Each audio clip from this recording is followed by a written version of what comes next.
এতিয়া আমাৰ মাজৰ প্ৰতিটিয়ে এটা কবিতা গাব ন?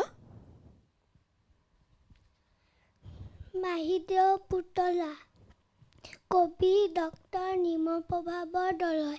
আমাৰ ওচৰতে মাহিদেউ ঘৰ, মাহিদেউ পুতলা দি হ'ল এদিন জ্বৰ। জ্বৰ জ্বৰ পানী নগা জ্বৰ, হাঁচিক ডাক্তৰ ডাক্তৰ। মাহিদেৱে ক'লে ডাক্তৰ আনিবনে দাদা, লৰ দিলে দৌৰ দৌৰ টক টক টক। দুৱাৰত ডাক্তৰে কৰে টক টক, ভয় খাই পুতলাই কপে ঠক ঠক। ভয় নাই ডাক্তৰে ক'লে লাহেকে পুতলা বেজি এটা দে। আইঅ' দৰৱ খালে গাখীৰ খালে জ্বৰ ভাল হ'ল, হাঁহি হাঁহি পুতলা খেলিবনে গ'ল। ধন্যবাদ।